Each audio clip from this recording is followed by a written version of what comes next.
नमस्कार।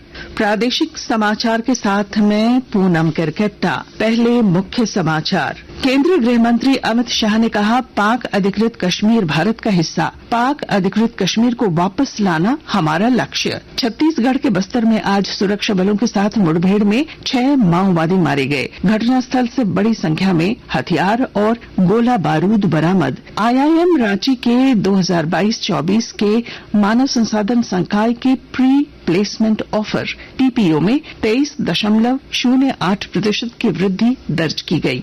और आज IPL क्रिकेट में हैदराबाद के राजीव गांधी इंटरनेशनल स्टेडियम में सनराइजर्स हैदराबाद का मुकाबला मुंबई इंडियंस से होगा। और अब समाचार विस्तार से। केंद्रीय गृह मंत्री अमित शाह ने कहा है कि पाक अधिकृत कश्मीर भारत का हिस्सा है और यह हकीकत है। वहां के मुसलमान भाई भी हमारे हैं और भूमि भी हमारी है। भारतीय जनता पार्टी की ओर से कल अमित शाह के कुछ वीडियो जारी किए गए। वीडियो में श्री शाह कश्मीर के मुद्दे पर बात करते नजर आ रहे हैं। एक निजी चैनल से बातचीत के दौरान अमित शाह ने कहा कि पाकिस्तान अधिकृत कश्मीर भारत का हिस्सा है। हमें उस जमीन और वहां रह रहे प्रत्येक नागरिक से स्नेह है जिसे पाकिस्तान ने हथिया लिया है। इसके साथ ही उन्होंने कहा कि हर भारतीय का अगला टारगेट पाकिस्तान अधिकृत कश्मीर ही है। उन्होंने कहा, केंद्र सरकार जम्मू कश्मीर से अफ्स्पा एक्ट को वापस लेने पर विचार करेगी। लोकसभा के दूसरे चरण के चुनाव के लिए अधिसूचना कल जारी की जाएगी। इस चरण में 12 राज्यों और 1 केंद्र शासित प्रदेश की 89 लोकसभा सीटों के लिए चुनाव होगा। दूसरे चरण में केरल की 20, कर्नाटक की 14, राजस्थान की 13, उत्तर प्रदेश और महाराष्ट्र की 8-8, मध्य प्रदेश की 7, असम और बिहार की 5-5, पश्चिम बंगाल और छत्तीसगढ़ की 3-3, मणिपुर, त्रिपुरा और जम्मू कश्मीर की 1-1 सीट पर चुनाव होगा। उम्मीदवार 4 अप्रैल तक नामांकन पत्र दाखिल कर सकेंगे और मतदान 26 अप्रैल को होगा। लोकसभा चुनाव को लेकर गिरिडीह के आरक्षी अधीक्षक दीपक कुमार शर्मा ने कल रात तिसरी प्रखंड में आने वाले नक्सल प्रभावित क्षेत्रों में बूथों और इंटरस्टेट चेक पोस्ट का निरीक्षण किया। इस दौरान उन्होंने डीएसपी सहित थाना प्रभारियों को कई निर्देश दिए। आरक्षी अधीक्षक ने थाना प्रभारी और डीएसपी को मतदान केंद्रों में सुरक्षा के साथ साथ अन्य सुविधाएं मुहैया कराने का निर्देश दिया। सुरक्षा की दृष्टिकोण से जिन मतदान केंद्रों में कई मतदाता अपने मताधिकार का प्रयोग नहीं कर पाते थे, ऐसे गांवों में स्थित मतदान केंद्रों में गिरिडीह पुलिस 2024 के लोकसभा चुनाव में मतदान कराने के लिए प्रतिबद्ध है।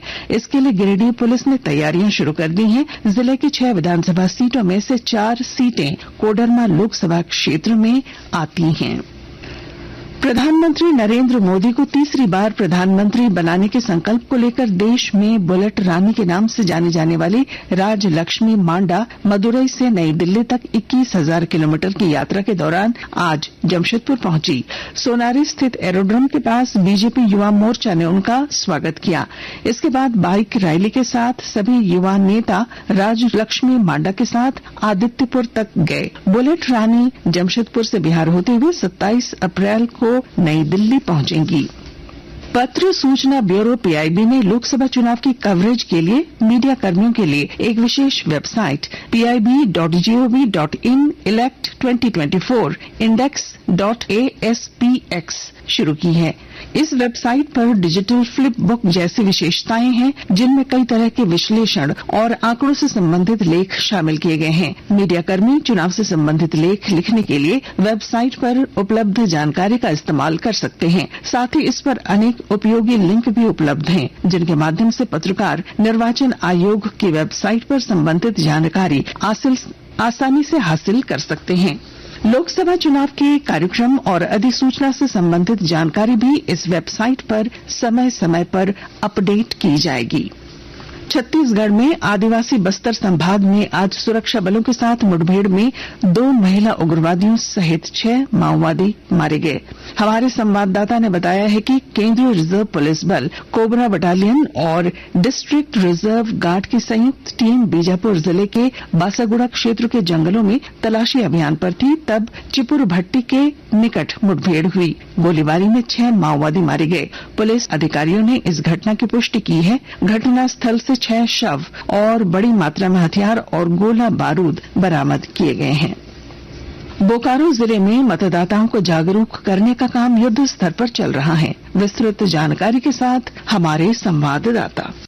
बोकारो जिले में मतदाताओं को जागरूक करने का काम युद्ध स्तर पर चल रहा है। इस कड़ी में स्वीप कार्यक्रम के तहत गोमिया प्रखंड के तुलबुल गांव स्थित बिरहोर टोला में जागरूकता अभियान चलाया गया। बिरहोरों को मतदान का महत्व समझाया गया। मेहंदी और रंगोली के माध्यम से मतदाताओं को अपने मताधिकार का इस्तेमाल के लिए जागरूक किया गया। साथ ही साथ 25 मई को सबसे पहले मतदान करने के लिए प्रेरित किया गया। इस मौके पर शिविर लगाकर बिरहोरों के स्वास्थ्य की जांच भी की गई। मनोज कुमार, आकाशवाणी समाचार, बोकारो। आकाशवाणी के ताजा तरीन समाचारों के लिए आप हमारी वेबसाइट newsonair.gov.in पर लॉग ऑन कर सकते हैं। ताजा समाचार X handle @AIR news alerts और Facebook page All India Radio news पर भी उपलब्ध है। आप प्रादेशिक समाचार एकांश के X handle @AIR news _Ranchi और फेसबुक, इंस्टाग्राम पेज तथा YouTube channel AIR news Ranchi पर भी हमारे बुलेटिन सुन सकते हैं।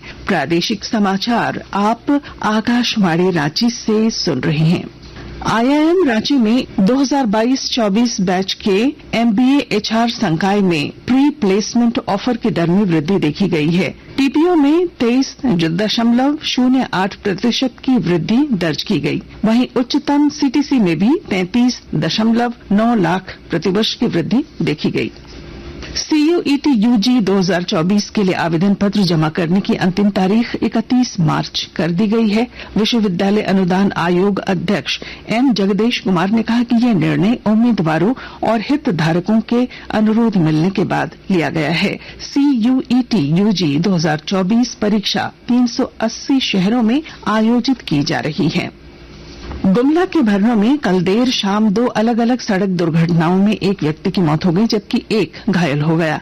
दोनों घटना NH23 रांची गुमला मुख्य मार्ग पर घटी। घटना के बाद आक्रोशित लोगों ने सड़क जाम कर दिया, लेकिन थोड़ी देर बाद वहां एक और हादसा हो गया जहां जाम में फंसे एक खड़े कंटेनर को कार ने पीछे से टक्कर मार दी। घटना की जानकारी मिलने के बाद पुलिस प्रशासन घटनास्थल पर पहुंची और जाम करने वालों को समझाने का प्रयास किया। मामला सुलझने की बजाय जामकर्ताओं और पुलिस के बीच झड़प हुई। उग्र भीड़ ने पुलिस पर डंडे से हमला किया, जिसमें भरनो थाने के सब इंस्पेक्टर के सिर पर गहरी चोट लगी। इसके अलावा थानेदार अरविंद कुमार की भी पीठ और हाथ में चोट लगी है। पलामू के चैनपुर थाना क्षेत्र में दोहरे हत्याकांड के 48 घंटे के बाद तीसरे युवक की हत्या कर दी गई। कल्याणपुर थाना क्षेत्र में गोली लगने के बाद युवक को इलाज के लिए MRMCH ले जाया गया, लेकिन डॉक्टर ने जांच के बाद उसे मृत घोषित कर दिया।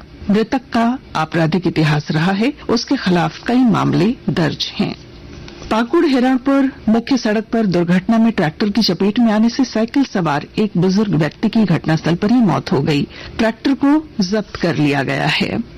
IPL क्रिकेट में आज हैदराबाद के राजीव गांधी इंटरनेशनल स्टेडियम में सनराइजर्स हैदराबाद का मुकाबला मुंबई इंडियंस से होगा। मैच शाम 7:30 बजे से शुरू होगा। दोनों टीमें टूर्नामेंट में अपनी पहली जीत का लक्ष्य लेकर चल रही हैं। मौजूदा चैंपियन चेन्नई सुपर किंग्स ने कल गुजरात टाइटंस को 63 रनों से हरा दिया।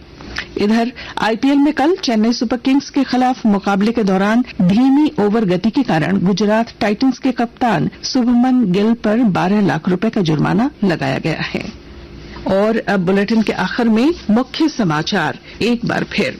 केंद्रीय गृह मंत्री अमित शाह ने कहा, पाक अधिकृत कश्मीर भारत का हिस्सा। पाक अधिकृत कश्मीर को वापस लाना हमारा लक्ष्य। छत्तीसगढ़ के बस्तर में आज सुरक्षा बलों के साथ मुठभेड़ में 6 माओवादी मारे गए। घटनास्थल से बड़ी संख्या में हथियार और गोला बारूद बरामद। IIM रांची के 2022-24 के मानव संसाधन संकाय के प्री प्लेसमेंट ऑफर TPO में 23.08% की वृद्धि दर्ज की गई। और आज IPL क्रिकेट में हैदराबाद के राजीव गांधी इंटरनेशनल स्टेडियम में सनराइजर्स हैदराबाद का मुकाबला मुंबई इंडियंस से होगा। और इसके साथ ही आकाशवाणी रांची से प्रादेशिक समाचार का ये बुलेटिन समाप्त हुआ। नमस्कार।